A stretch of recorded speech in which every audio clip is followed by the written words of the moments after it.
My name is Claire Matthews, and until 3 weeks ago, I would have told you my marriage was built on trust.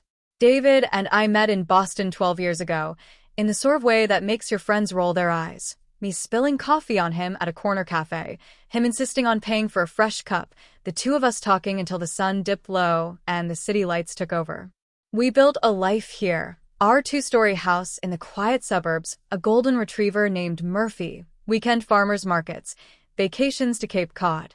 We weren't rich, but we were comfortable. Or so I thought. That night, the night that cracked everything open, I was sitting at the kitchen table with my laptop, trying to pay the electric bill before the late fee kicked in. David had gone to bed early, claiming a headache. I remember the sound of the rain tapping against the window, the smell of chamomile tea cooling next to me, and the faint hum of the refrigerator. I logged into our joint account. Balance: $2,483.47. Lower than I expected, but not alarming. Then I remembered he had given me a new login last month after claiming the old one kept glitching. On a whim, I clicked on linked accounts. And there it was. An account I had never seen before, tucked neatly beneath our joint one, labeled D. Matthews, private. At first, my stomach didn't drop. I thought maybe it was an old account from before we got married, something he'd forgotten to close. I clicked it. Balance: $117,842.56. I froze. It didn't make sense. David wasn't a trust fund kid, and our combined salaries barely covered the mortgage, car payments, and the occasional splurge. We had savings, yes, but nowhere near that much. I scrolled through the transactions. The deposits were regular, every 2 weeks, like clockwork. But the source wasn't his paycheck.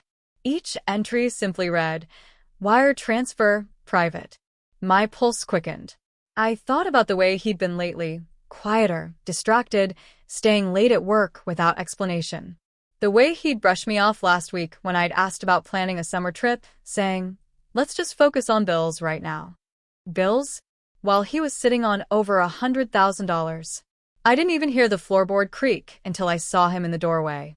"Hey," he said, his voice low, almost cautious. "You're still up?"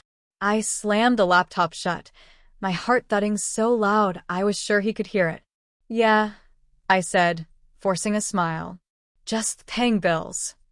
His eyes flicked to the computer, then back to me. For a second, I thought I saw suspicion there. Or maybe guilt. "Don't stay up too late," he murmured, then disappeared down the hall. The moment he was gone, I opened the laptop again, my fingers trembling. I took screenshots of everything: the balance, the transaction history, the account number. I emailed them to myself, labeling the subject line in all caps, "Do not delete." Something deep inside me shifted that night. It was the moment I realized I didn't fully know the man I had married. Over the next few days, I tried to act normal. I kissed him goodbye in the mornings, asked about his day, laughed at his corny jokes. But every time I looked at him, I felt the weight of that number pressing against my chest: $117,842.56. And every time he checked his phone and angled the screen away from me, a spark of anger lit inside me. I started noticing things I'd ignored before. A locked drawer in his home office. A leather-bound notebook he kept in his briefcase at all times. The way he'd flinch if I walked in while he was on the phone. One afternoon, I called my best friend Megan, who lived in Chicago. I wanted to tell her everything, to unload the secret before it swallowed me. But when she picked up, cheerful and unsuspecting, I hesitated. "Hey," I said instead. "Just calling to catch up." Because if I told her, it would be real. And I wasn't ready for that. But at night, lying in bed next to him, listening to his steady breathing, my mind wouldn't stop spinning. Where had the money come from?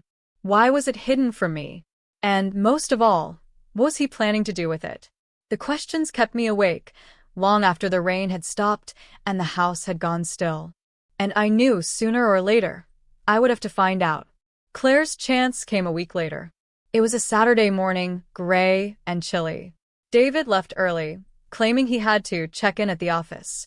I watched from the living room window as his car disappeared down the street, my coffee cooling untouched in my hands. I told myself I was just going to peek. To confirm my suspicions, nothing more. His home office was always tidy to the point of obsession, every paper stacked, every pen aligned. But the locked drawer mocked me from the corner of the desk. I knew where he kept the spare keys. Inside, I found folders, bank statements, legal documents, and a small black envelope. The bank statements were for the secret account.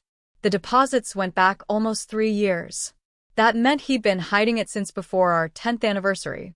My hands shook as I opened the envelope. Inside was a single photograph, David, standing on a boat, his arm around a woman I didn't recognize. She was smiling, holding a glass of champagne. The date on the back was from last summer. I sat on the floor of David's office, my legs folded beneath me, staring at the photograph like it might speak if I waited long enough. The woman was pretty, too pretty. Dark hair pulled into a loose braid, sun-kissed skin, and that effortless kind of smile that suggested comfort, familiarity. She looked happy. And David looked happy with her. The champagne flutes in their hands, the glittering water behind them. It wasn't some casual snapshot. This was an occasion. I flipped the photo over again, tracing the date with my fingertip. July 14th. Where had David been last July? I knew where I'd been, sweating through Boston's humid summer, working extra shifts at the gallery, thinking David was in New York for a conference. Apparently, he'd been somewhere else entirely. My pulse thudded in my ears as I shoved the photograph back into the envelope, replaced the files, and locked the drawer. I left the office exactly as I found it, because for now, David couldn't know I'd been in there. When he came home that afternoon, I was in the kitchen making a late lunch. He kissed me on the cheek, the way he always did, and asked about my day. I answered on autopilot, forcing a smile, but my mind was somewhere else entirely. I couldn't stop replaying the image, his arm around her, his face relaxed in a way I hadn't seen in months. The next few days, I became hyper-aware of everything David did. He guarded his phone like it was an extension of his body. If I walked into the room, he'd slide it into his pocket, even if it had just buzzed. He started taking calls outside, stepping into the backyard, pacing near the hedge, his voice low and urgent. And he was spending more time away from home. Late nights at the office, weekend errands that stretched into hours. Every lie came wrapped in a perfectly reasonable excuse. And I hated how convincing he sounded, even to me. I began my own quiet investigation. First, I checked his emails, not from his laptop, he'd probably expect that, but from the tablet we kept in the kitchen drawer. It was synced to his accounts, though he rarely used it. I found receipts, plane tickets purchased last summer to Miami, not New York. Restaurant bills for 2 at places I'd never heard of. Hotel confirmations. And then there was the money. Those wire transfers to the secret account, all from a company I didn't recognize, Hallberg and Company. I Googled it. Nothing but a blank landing page with a contact email. No phone number. No address. The more I dug, the more it felt like I was peeling back layers of someone else's life, a stranger's life. By the second week, the secrecy was eating me alive. I tried to talk to Megan again. I think David's hiding something from me, I blurted the second she picked up. There was a pause. What kind of something? The silence stretched between us, and I realized I couldn't bring myself to say it yet. Not the account. Not the photo. Saying it out loud felt too dangerous, like the words themselves might trigger something I wasn't ready for. Just weird behavior, I said instead. Work stuff. Megan didn't sound convinced, but she let it go. Claire, you can talk to me, okay? Whatever it is. I promised I would. But I didn't. Because I needed proof, not just suspicions. One Thursday night, David said he had to meet a client in the city. He kissed me goodbye, told me not to wait up, and left in a crisp navy suit I'd never seen before. An hour later, I was in my car, following him. I kept a few cars back, my hands gripping the steering wheel so tightly my knuckles ached. I wasn't built for this kind of sneaking, this trembling adrenaline, but the thought of going another night without answers was unbearable. David drove into downtown Boston, parked in a private garage, and walked 2 blocks to a high-end steakhouse. And that's where I saw her. The woman from the photograph. She was already seated when David arrived, wearing a black dress that clung to her in all the right places. He kissed her cheek like he'd done it 100 times before, then slid into the booth across from her. They ordered wine. They laughed. He reached across the table and took her hand. It felt like someone had driven a nail through my chest. I stayed outside, half hidden behind a row of planters, until they left nearly 2 hours later. They didn't part ways. David walked her to a hotel 2 blocks away. They disappeared inside together. I sat in my car until the lights of the lobby blurred into streaks, my vision burning with hot, helpless tears. When I finally drove home, the house felt colder than it had that morning. I curled up on the couch with Murphy, my mind racing through every memory of the last few years, wondering how many of them were lies. By the next morning, my grief had hardened into something else: resolve. If David had a secret life and a secret bank account to fund it, then I needed to know exactly how much he was hiding. I waited until he left for work, then pulled out the screenshots I'd taken of the account. I logged in again using the credentials I'd found on one of his old sticky notes months ago. The balance was higher now: $126,309.77. But this time, there was a new transaction scheduled for tomorrow: wire transfer, $50,000 to another account I didn't recognize. I copied the details, my hands steady for the first time in days. Because now I had something I could use. The numbers on the screen burned into my mind. $50,000, scheduled to leave the account tomorrow. I stared at it for so long that the computer screen dimmed, forcing me to jiggle the mouse. My thoughts were like a swarm of hornets, loud, chaotic, impossible to pin down. $50,000. In one transfer. I grabbed my phone and Googled the routing number of the destination account. Nothing at first, just a generic bank not found message. But when I plugged it into a more detailed search, one hit came up. It belonged to an offshore bank in the Cayman Islands. And the name on the account wasn't David's.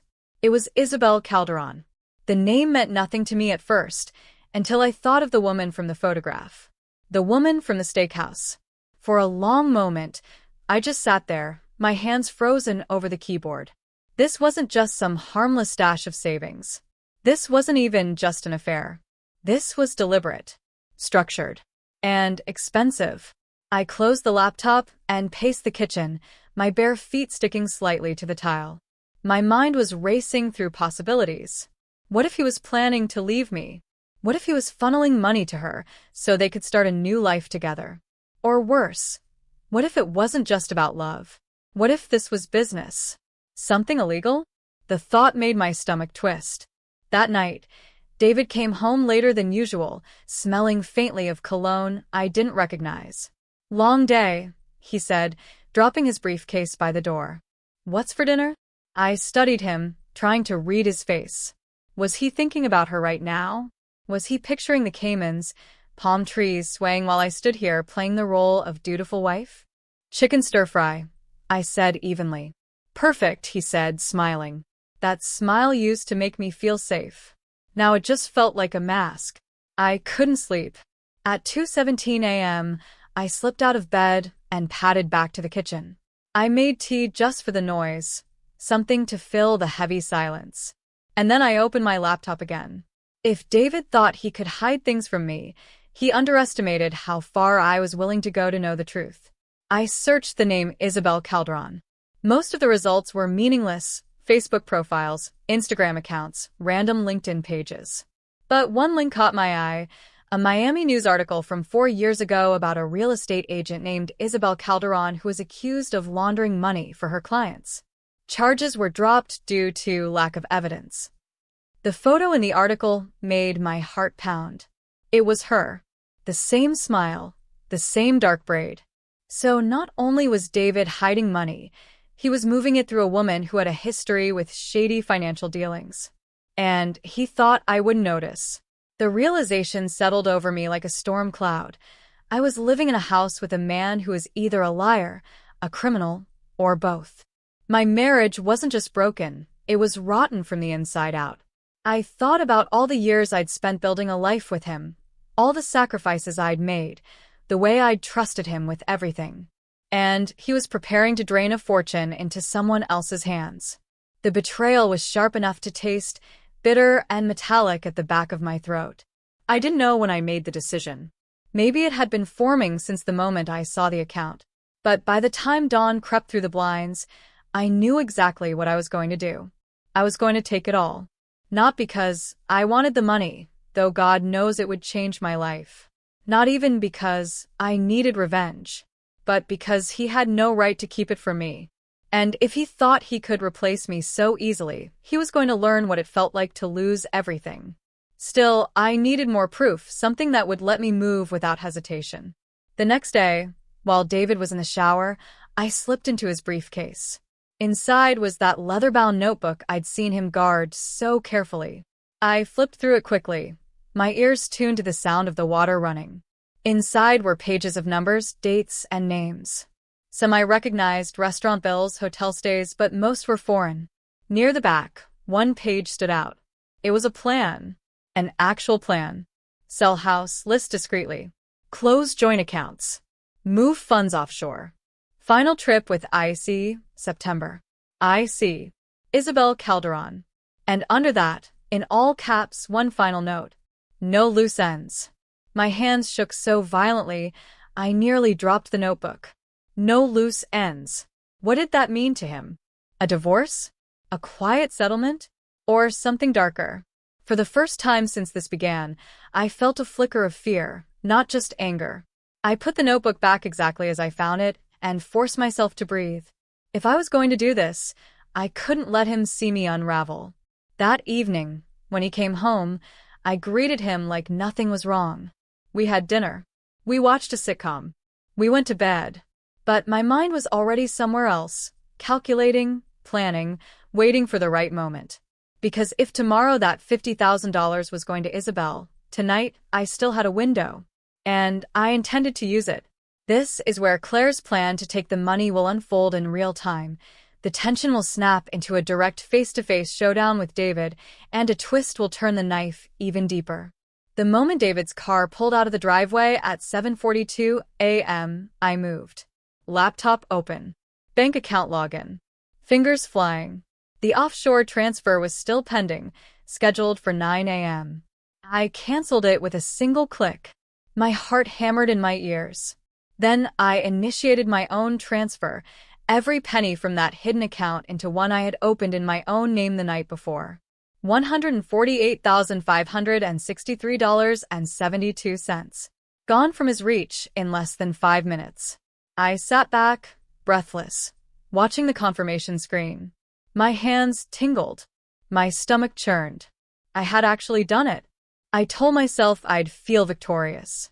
Instead, I felt the air in the room shift, like a storm cloud rolling in from nowhere. Because this wasn't just about money anymore. This was war. And David would know it the second he logged in. I packed a bag, just the essentials. Laptop, charger, passport, a few changes of clothes. My plan was simple. Be gone before he got home. But plans, I've learned, don't survive contact with reality. At 11:03 a.m., the front door opened. Too early. Way too early. I froze halfway to the stairs, my bag dangling from my shoulder. Claire? His voice was casual, but there was an edge to it I'd never heard before. Hey, I said, forcing a smile. Home for lunch. He didn't answer.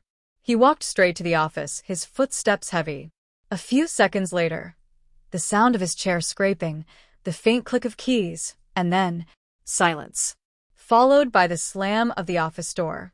When he came back out, his face was different, blank but not calm. Where is it? He asked. Where's what? He stepped closer, slow, deliberate. Don't play games with me, Claire. You know exactly what I'm talking about. I swallowed. Maybe you mean the money you were about to send to Isabel Calderon? His eyes narrowed. You've been spying on me. I've been protecting myself. He laughed, short, sharp, humorless. You think you understand what's going on? You have no idea. Oh, I think I do, I said. My voice surprised me, steady, almost cold. You were moving money offshore, so you could disappear with her. You're wrong. Am I? I pulled my phone from my pocket and held up the photo from the steakhouse. Because this looks pretty damn clear to me. For a moment, I thought he might try to take the phone from me. Instead, he sat down, rubbing his temples. Claire, if you knew the truth, you'd be thanking me. Try me. She's not who you think she is. And this isn't about an affair. I wanted to laugh in his face, but something about the way he said it made my stomach drop. This money, he said slowly, was to keep us safe. She's a middleman. There are people, dangerous people, who want things from me. This was the price to make it all go away. It sounded ridiculous. It also sounded rehearsed. Then why hide it from me? I demanded. Because the less you knew, the better. And now you've made us both a target. He stood up, and suddenly he was too close. Where is it, Claire? I moved it, I said. It's mine now. And if you try anything, I'll go to the police. His expression hardened. The police can't help you with what's coming. I didn't wait to find out what that meant. I grabbed my bag and pushed past him toward the door. Claire. But I was already outside, the August heat hitting me like a wall. I got in the car, locked the doors, and drove without looking back. My hands were shaking so badly, I almost missed the turn for the interstate. Some part of me still thought he might be bluffing. Another part knew I was now playing a game with rules I didn't understand. That night, I checked into a hotel under a fake name. I ordered takeout I barely touched. I kept the bag with me, even in the bathroom. Around midnight, my phone buzzed. No caller ID. I let it go to voicemail. When I played it back, I heard a woman's voice. Smooth. Calm. Claire, she said. I think we should talk. Before you make things worse for yourself. Click. I didn't sleep that night. Every time I closed my eyes, I saw David's face, calm, cold, and just a little too certain that I'd regret what I'd done. But it was the voicemail that replayed in my head like a bad song on loop. That voice. Isabel Calderon. She knew my name. By morning, I had 3 missed calls from the same block number. No voicemail this time. I thought about calling back. I didn't. Instead, I called the bank to check my balance. The money was still there. $148,563.72. For a moment, relief flooded me. Maybe I could just disappear. I spent the day searching for apartments in other states. Somewhere small, quiet, a place where no one would ask questions. By nightfall, I had a short list.